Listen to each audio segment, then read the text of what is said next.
Hindi ko alam kung saan kayo nagdududa. Sa kapangyarihan ba ng Diyos na kayang-kayang gawin ito? O sa kabutihan sa pagmamahal ng Diyos? Puripot ka eh. Pero bakit pagdating sa mahal mo, hindi mo kinukwenta ang binibigay mo? China-challenge ko kayo, lalong-lalo na yung mga nagmamahal dito, mamaya isulat mo yung mga nagasta mo para sa sarili mo. Sa kabila, yung nagasta mo para sa mga taong minamahal mo, maiiyak ka na lang.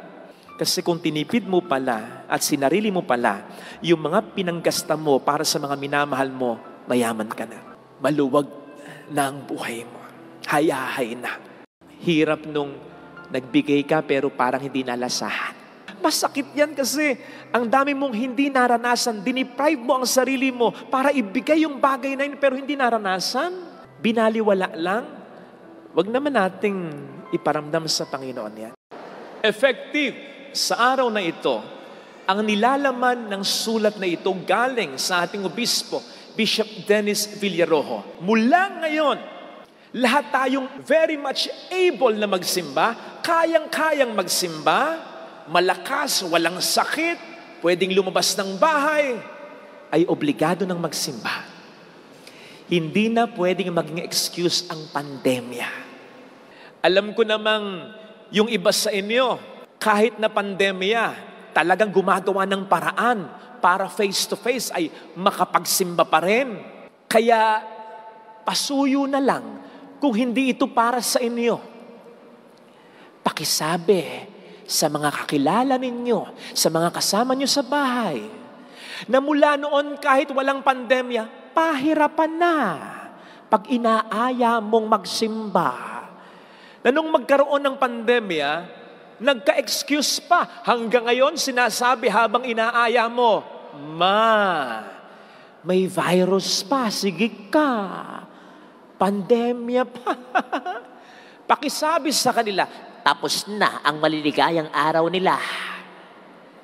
Ang mga online masses tulad nito ay para na lamang sa mga kapatid nating may sakit, nasa kulungan, or for some reasons, walang access sa pagsisimba. Pwede pa rin pa kayong manood ng mga online masses tulad nito.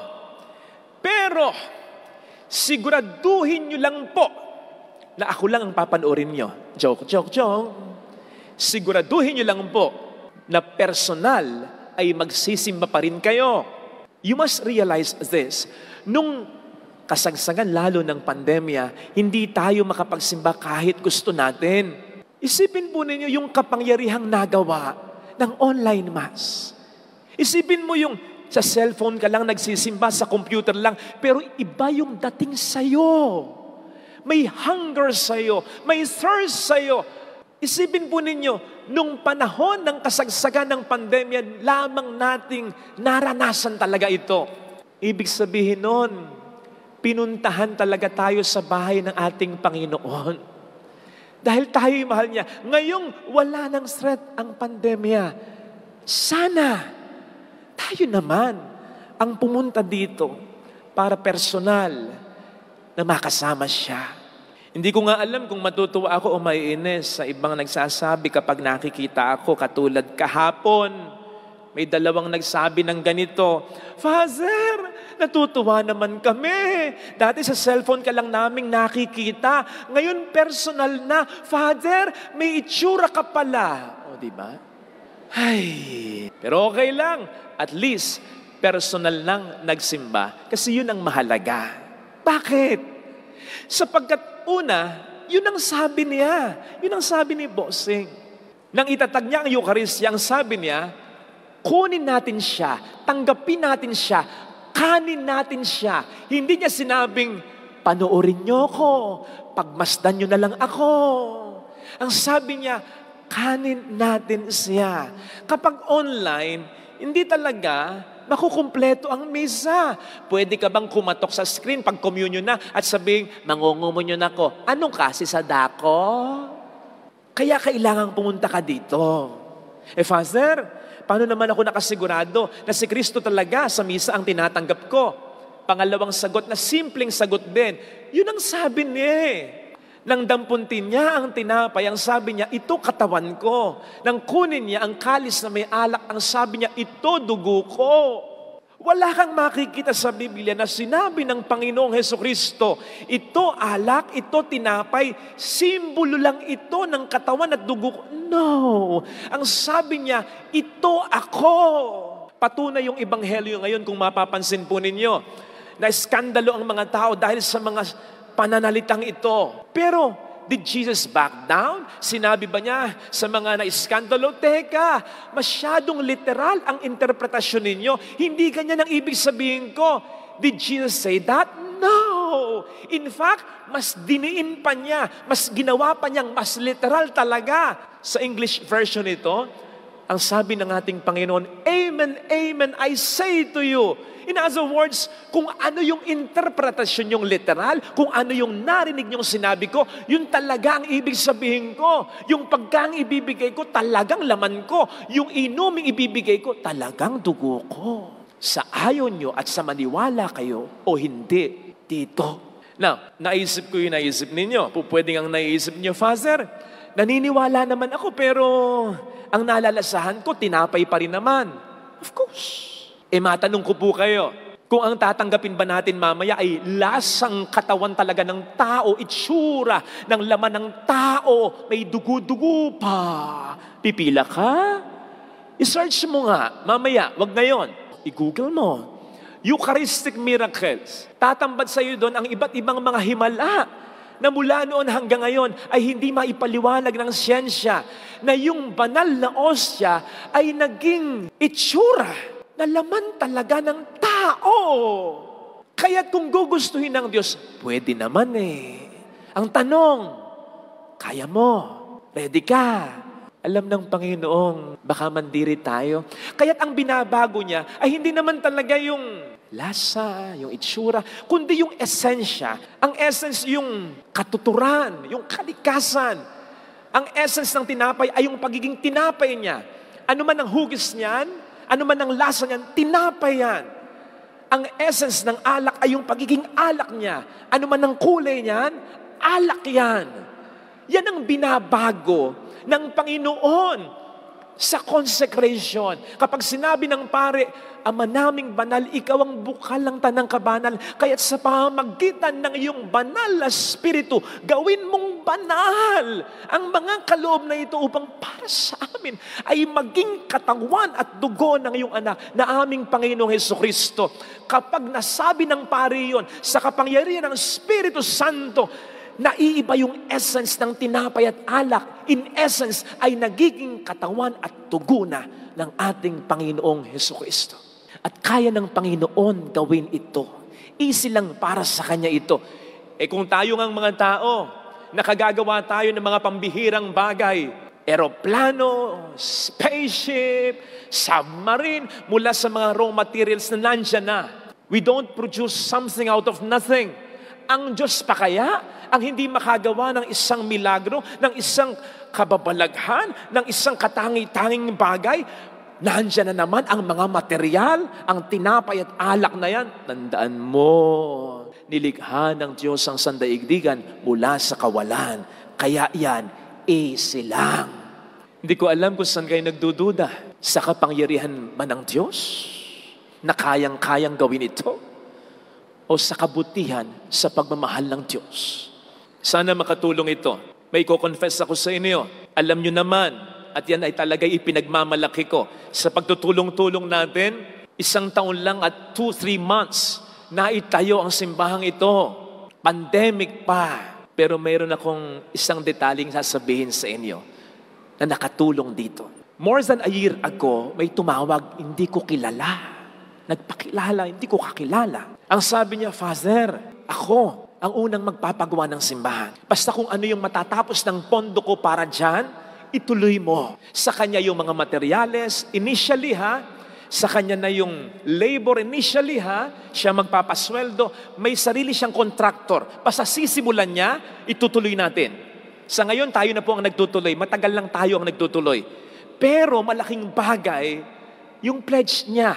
Hindi po natin nahawakan yung pera. Basta ang sabi niya, ito ang gagastusin ko dyan. Pag naubos na ito, Father, ituloy mo na. Hanggang dito lang ako. Alam niyo kung magkano? Maliit lang. 30 million. Huwag nang pumalakpak, ubos na. Hindi ko agad sinabi sa inyo. Bakit? Una, sapagkat ayaw niyang pasabi. Hindi po siya taga dito. Ayaw niya ring sabihin kung magkano yung pinledge niya. Na talagang dito talaga napunta. Sinimulan niyang talaga. Kaya nakapag-ipon tayo, nakasalida tayo At hindi ko talaga sinabi sa inyo nung una, kasi baka hindi na kayo magbigay.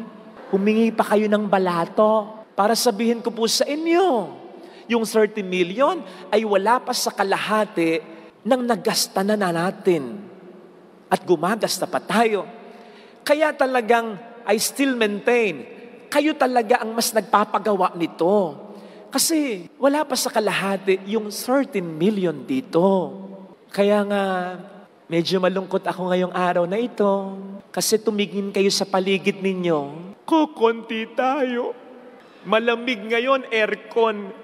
Pero pinapawisan ako sa kilikili ko, sa singit ko. Bakit? Gusto kong patayin yung aircon. Baka hindi tayo makaboundary sa araw na ito.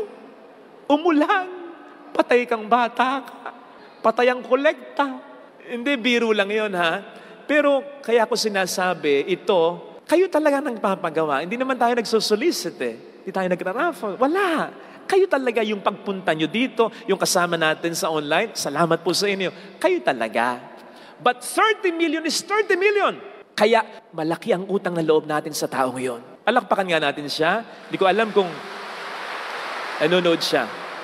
Kaya't nung una, hindi ako makapaniwala talaga. Halos himatayin ako nang malaman kong totoo. Kasi nung una, hindi pa ako naniniwala. Inimbestigahan ko muna, sino ba talaga siya? Saan ba siya nakatira? Yung sinasabi ba niyang tinulungan niya? Hanggang sa malaman niyang sinisiay ko siya. Muntik nang magtampo, Father. Hindi ka ba nagtitiwala sa akin? Muntik na akong mas himatayin. Pera na, magiging bato pa. But my point is this. Iba Hindi ako makapaniwala nung una Kayo ba? Makakapaniwala kayo na may pwedeng mayaman? Pero hindi lahat ng mayaman ganon. Kahit sabihin mo sa akin ngayon, Father, kung ako man yung mayaman, magbibigay din ako ng 30 million.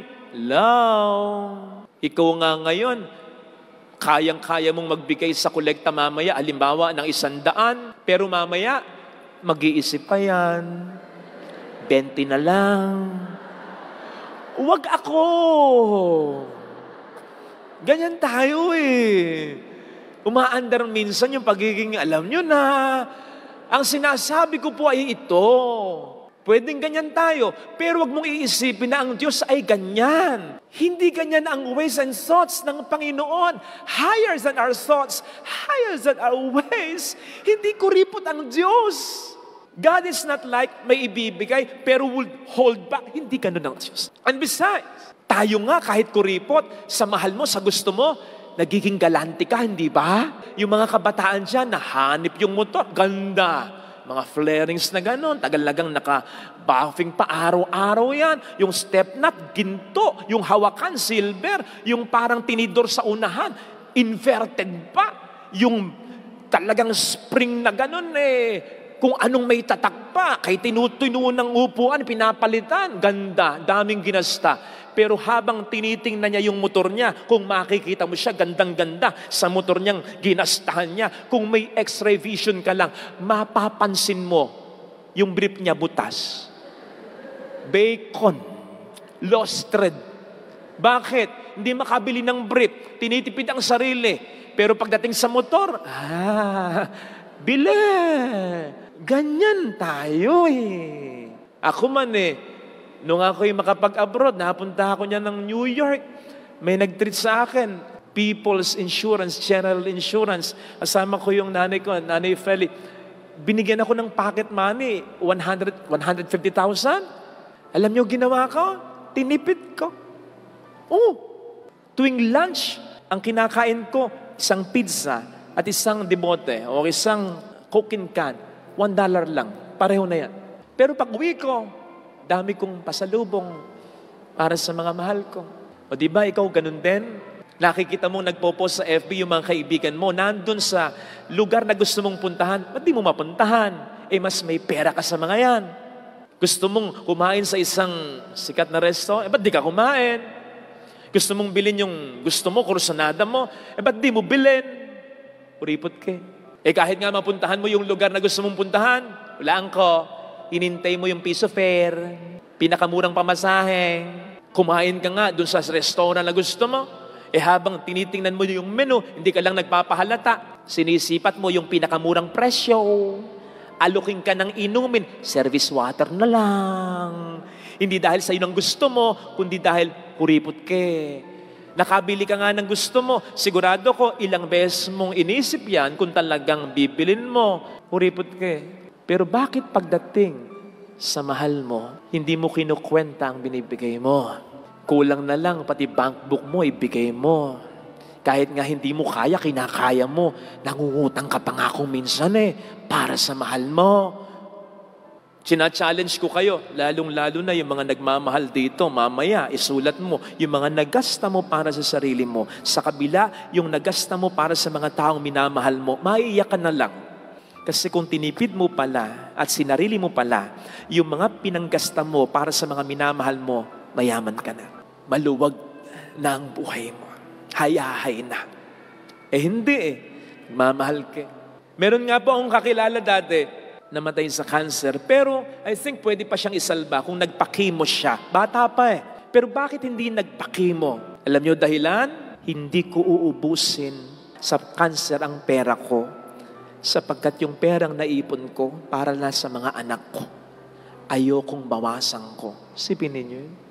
Kung ganito tayo, nakuripot, may kahinaan, may kapintasan, pero pagdating sa minamahal, nagiging all out, ang Diyos pa kaya?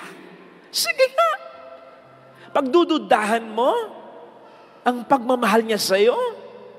Kaya, sa palagay ko, nasasaktan talaga siya kapag umulan, hindi ka na nagsimba. Kapag tinatanggap natin siya ng may malaking pagkakasala, kapag ilang beses ka nang nahuhulugan ng katawan niya, ng banal na ostya, ang hina-hina ng kapit mo. Pero pagdating sa pera, ang tindi ng kapit mo. Patay ka na, nakakapit ka pa sa pera mo. Kaya sa palagay ko, nasasaktan siya kapag hindi tayo sumasampalataya sa Kanya. Nararamdaman niyo naman siguro yung halos ibigay niyo yung lahat, pero parang kulang pa sa taong pinagbibigyan mo, pinag-aalayan mo ng pagmamahal mo. Nakakainis yun, masakit yun. Pinagdududahan pa niya yung pagmamahal mo na parang kulang pa yung binibigay mo. Sa totoo lang, projection lang yung nangyayari. Ikaw hindi ka nagkukulang, siya yung nagkukulang, binabatulan niya lang sa'yo. Hindi kaya ganun din ang nangyayari sa misa? Sigurado ko ganun. Hindi ka naniniwala na siya ang tinatanggap mo? So bakit hindi ka naniniwala? Sapagkat kulang yung binibigay niya? Hindi. Dahil kulang yung pananampalatayang binibigay mo. Projection yung nangyayari. Hindi mo siya maramdaman kahit na 100% yung binibigay niya kasi kulang yung binibigay mo. Alam natin yung hirap nung nagbigay ka pero parang hindi nalasahan. Masakit yan kasi ang dami mong hindi naranasan. Diniprive mo ang sarili mo para ibigay yung bagay na yun pero hindi naranasan. Binaliwala lang. Wag naman nating iparamdam sa Panginoon yan. Sana pagpila natin mamaya, malasahan natin hindi tinapay, kundi ang kanyang buhay. Pag inom ko ng dugo mamaya o ng alak, ang malasahan ko ay hindi alak, kundi ang kanyang dugo, ang kanyang buhay, ang kanyang katawan na ibinibigay sa atin ng lahat-lahat.